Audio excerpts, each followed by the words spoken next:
Hello, hello, hello, hello. This is Idris Sunusi from INSA Arts and Crafts, and today we're talking about Anubis. Anubis, the god of death, and in the Egyptian pantheon, and homie of a good friend of Horus and a good friend of Bastet, and he was basically. But before we get deeper into the mythology, let us talk more about the importance of working with gods in magic.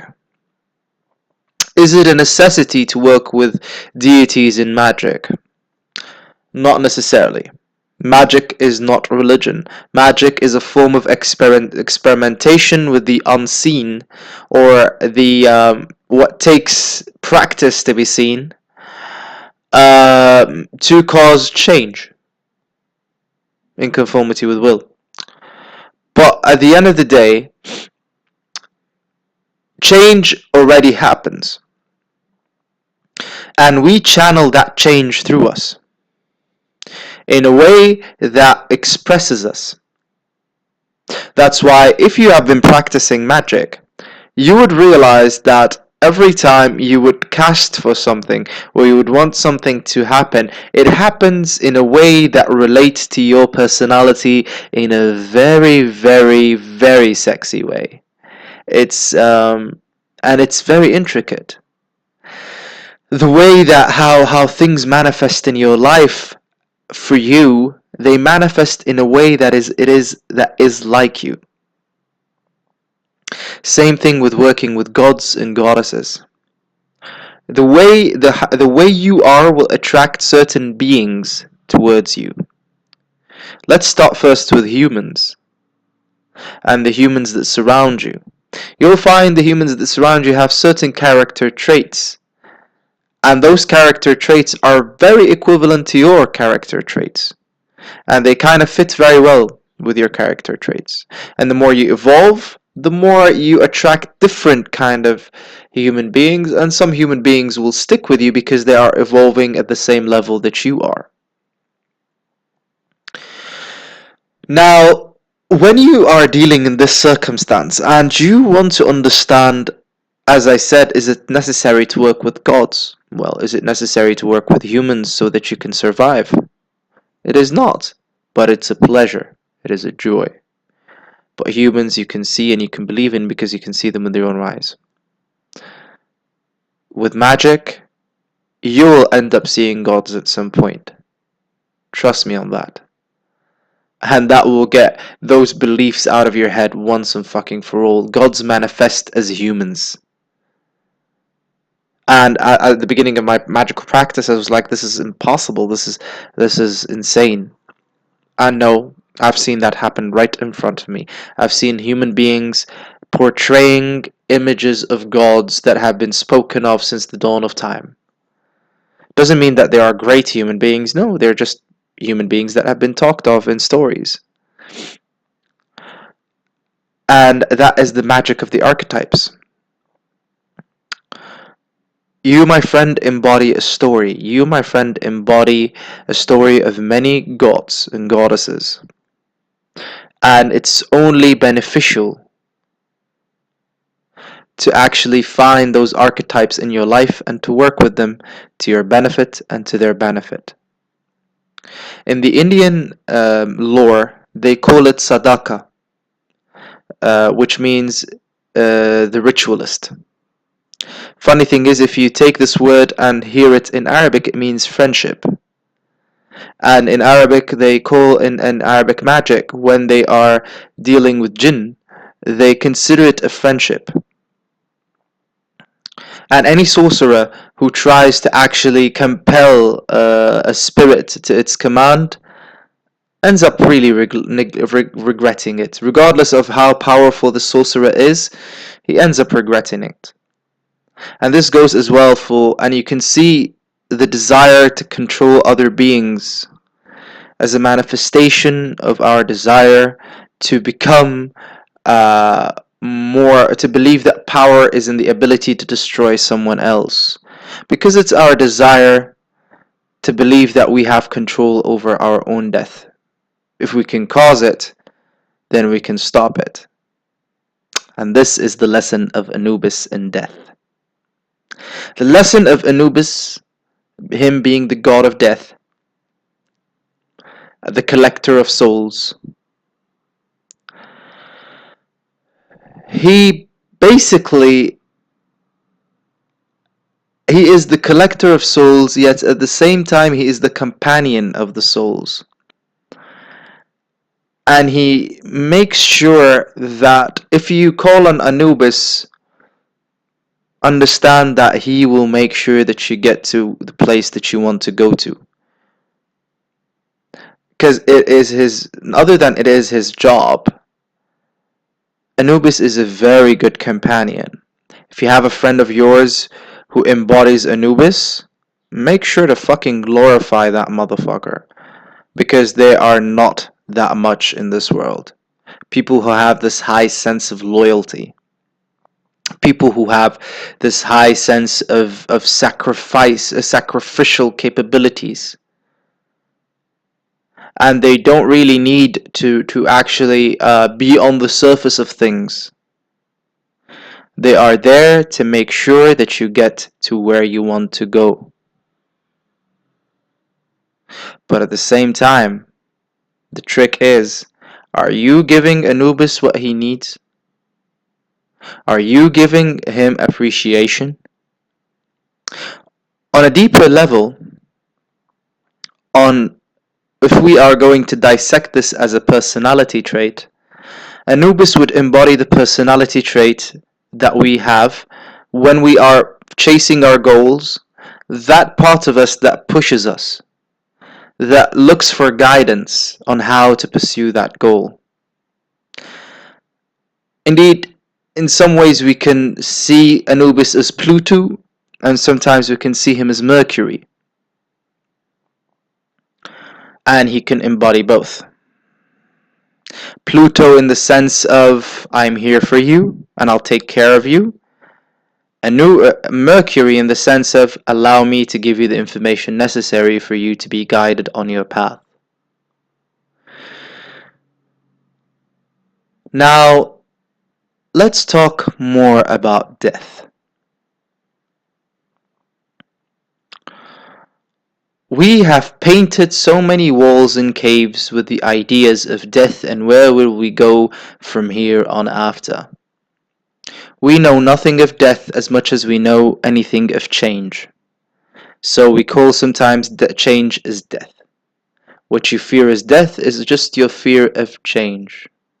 And what you fear of change is what you fear of death. And what they have in common is you can only expect what's going to happen and plan for it. But at the end of the day, whatever may happen, may happen. And there's an art to that. To chill the fuck out. To relax. Let the chips fall, may they fall. And do whatever you can. But at the end of the day, you're not on your own in this world. And there are other resonances that are dependent on this resonance. And for you to break free from, and for you to break free from the surrounding dependencies, it will cause a lot of pain. It will cause a lot of stress and distress. But you don't know. No one knows if he's going to succeed or not. No one knows if he's right or wrong. We just believe in those things. And this is another question that comes up. Is belief important in the practice of magic? Yes, but again, it is not a necessity. As I explained yesterday in the lesson of empathy, think of belief as a location, rather than it being being a location, rather than it being a state of repetition for the sake of memory. A lot of people around you would be telling you, yes, you have to pray so you can believe in God. Yes, you have to do this so you end up believing in that. Yes, you have to do this so you end up believing in this and that. If you're doing things to believe in them, then you don't really believe in them, then why bother?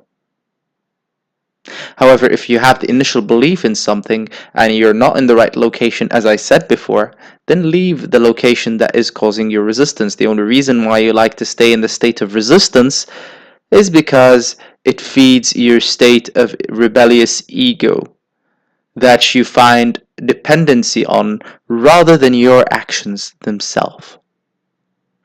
Sometimes we try to create an image for ourselves and we get sucked into that image more than the truth of the circumstance. And that image could be itself very hindering and very limiting. Because an image in its wrong place is lack of sincerity. A lot of people will be like, well, what is an image? An image is a mask. Well, does a mask deplete sincerity? No, it doesn't. Because at the end of the day, the Buddhists have called it shunyata. And shunyata is nothing. And you, my friend, are nothing. I am nothing, and we are all nothing. Yet we wear masks to hide, to cover up that nothing. Because that nothing is the sprout of everything, the possibility for anything to happen. Now, how would you relax while knowing that anything can happen in the next minute, including your own death? You don't do anything. You just relax. And you allow your inspiration to guide you from one mountain to the other mountain. And at the end of the day, rest assured that your goal is but another guide on your path. And where does your path end? It ends as the human construct will want it to end in whatever label it will shape for it. Because at the end of the day, there is no such thing as life and there is no such thing as death. We just put labels for those. We give words to what we can't see, what we can't fathom. And what we give words for, as we can't fathom them, words become those masks, temporary masks. And if you cling on to understanding that mask in a certain way, you are sitting in the wrong location and you are persisting towards believing in the old ways. And I don't mean old ways as in like illogical ways or anything like that. No, I mean that you are trying to persist through obsession to prevent yourself from seeing what you can see and inspiration that you can have to actually discover life in different ways, in better, not necessarily better, but more of eye-opening ways.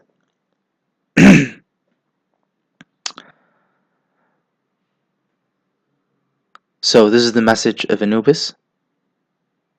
And to recap what we spoke about in this, Anubis is the guide.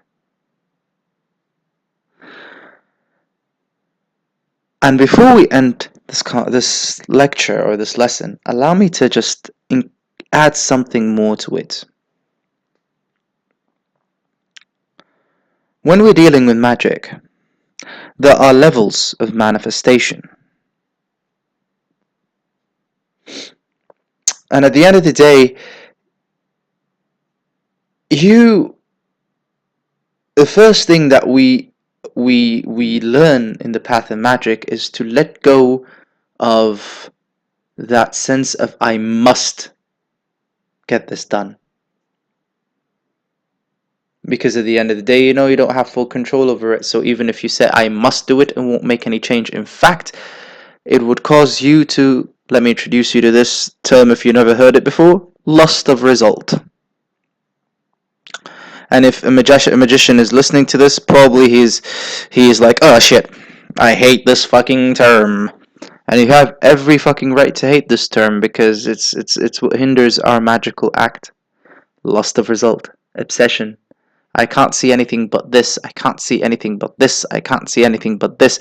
And if you try to play music, it'll end up two notes. Dum dum dum dum dum dum dum dum dum dum. Where's the rest of the fucking concerto that you can create with this instrument? And you're like, but I'm focusing on this. Well, you already know how to play it. Why are you playing it? Finish the fucking symphony, you dumbass. Oh, but I'm really focused on tim tim tim tim tim tim tim tim. I can create a symphony from tim tim tim tim tim tim. What's happening through this is that you are just wasting your time, and there is a big space for you to fill up, yet you are scared to move on to things that you haven't learned yet.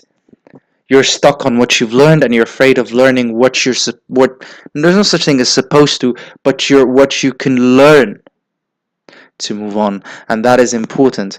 You have, if you by any chance call on Anubis for guidance, you better make fucking sure that you are willing to learn, that what you've learned already